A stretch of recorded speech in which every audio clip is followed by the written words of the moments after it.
एक लक्ष्य का निर्धारण करें। ये युवकों के लिए वीडियो समर्पित है। युवकों को एक अपने स्वभावानुसार एक लक्ष्य तय करिए।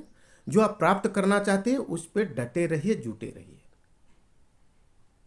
कुछ दिन में, कुछ माह में हो सकता सफलता न मिले, लेकिन उस लक्ष्य को, उस मार्ग को छोड़िए नहीं। फिर आपको वो लक्ष्य प्राप्त होगा। जैसे आप इस पहाड़ी पे थोड़ी दूर चढ़िए, फिर दूसरे पहाड़ी पे थोड़ी दूर चढ़िए, फिर तीसरे पहाड़ी पे थोड़ी दूर चढ़िए। ऐसे चढ़ते रहिए तो किसी पहाड़ी पर नहीं चढ़ पाएंगे। लेकिन एवरेस्ट पे भी चढ़ना है तो बस उसी एवरेस्ट पे ही चढ़ेंगे तो आप लक्ष्य को प्राप्त कर लेंगे।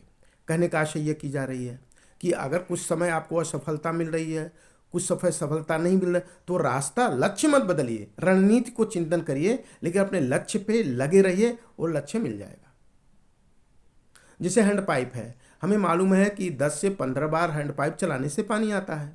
हम 2 बार हैंड पाइप चलाएं, पानी नहीं निकला, फिर दूसरे हैंड पाइप पे जाएं, वहाँ 2 बार चलाएं, वहाँ भी पानी नहीं निकलेगा। फिर तीसरे हैंड पाइप पे जाएं, वहाँ भी 3 बार चलाएं, नहीं पानी निकलेगा। फिर चौथे हैंड पाइप पे जाएं, वहाँ भी 1 बार चलाएं, नहीं निकले। आप 50 हैंड पाइप पर जाइए, सिर्फ 1-2 बार चलाए, पानी कहीं नहीं निकलेगा, पानी एक घुट नहीं निकलेगा, आप तरस जाएंगे पानी के लिए।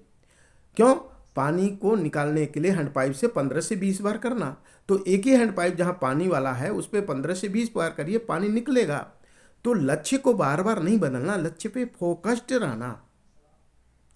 अब जैसे कोई माली है, पौधा बोता है, सोचता है ये तो फल आया नहीं, तो उस पौधे को छोड़ दे, दूसरे पौधों को फिर बोए, फिर वो भी नहीं फल लग रहा दे रहा, फिर तीसरे पौधे, सारे पौधे सूख जाएंगे। क्योंकि शर्तें हैं। सूर्य भी 12 घंटे रात भर वेट करता है, इतना गतिशील सूर्य है। मेरे ख्याल से प्रकाश की गति है 1,86,000 पर 1,86,000 प्रति सेकंड, मील प्रति सेकंड है मेरे ख्याल से। गलत होगा तो आप करेक्ट कर दीजिएगा कमेंट में। तो इतना गतिशील प्रकाश को भी रात भर बाद प्रकाश दे पाता है हमको। क्यों?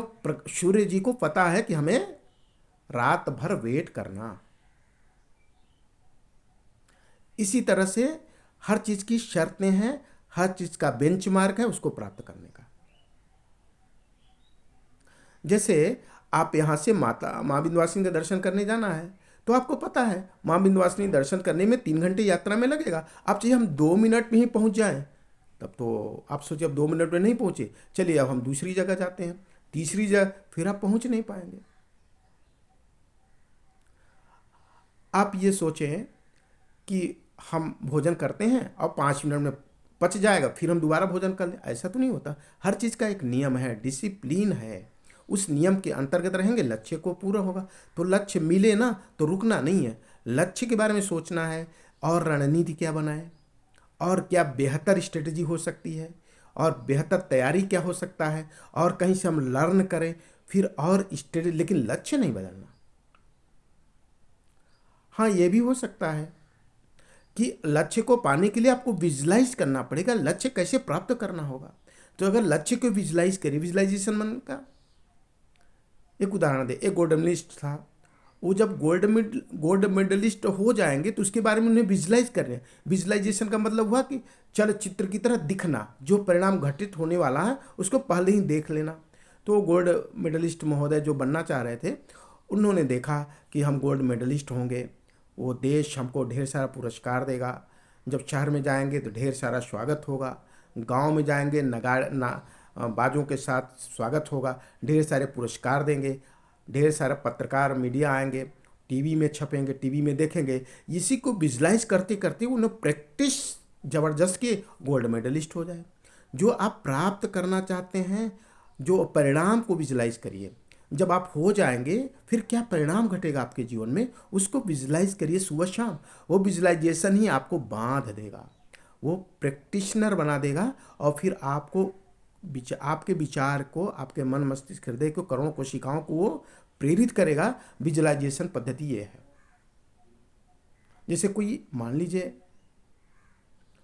मोटिवेशनल स्पीकर है, वो विजुलाइज करे कि जब वो सक्सेस होगा, एक मंच पे जाएगा तो हजारों लोग तालियां बजाएंगे, माल्यार्पण करेंगे, सम्मान मिलेगा, ऐसा विजुलाइज करेंगे तो आपको मोटिवेशनल स्पीकर बनने के लिए प्रेरणा मिलेगी। यानी परिणाम की चिंता। एक मजे की बात और है, आप अच्छे कार्य के परिणाम की चिंता करिए और बुरे कार्य के परिणाम की चिंता करिए, दोनों आपको अनुशासित कर देगा। अच्छे कार्य की परिणाम की चिंता करेंगे तो अच्छे कार्य की ओर प्रेरित करेगा परिणाम। जब बुरे कार्य के परिणाम की चिंता करेंगे तो उससे भाग जाएंगे, भयावह हो जाएगा। जैसे कोई चीज़ ऐसा ले जिससे कैंसर हो जाए, है ना, पान पराग, मसाला, सिगरेट, शराब, बियर, वो भयावहता को वो विजुलाइज करे। बाप रे बाप, जब कैंसर हो जाएगा तो क्या होगा, यश मर्यादा भी विपरीत हो जाएगी, लीवर किडनी खराब होगा, पैसा भी जाएगा, लोग क्या कहेंगे। ये विजुलाइजेशन करेंगे तो ये लेने की हिम्मत ही नहीं करेगा।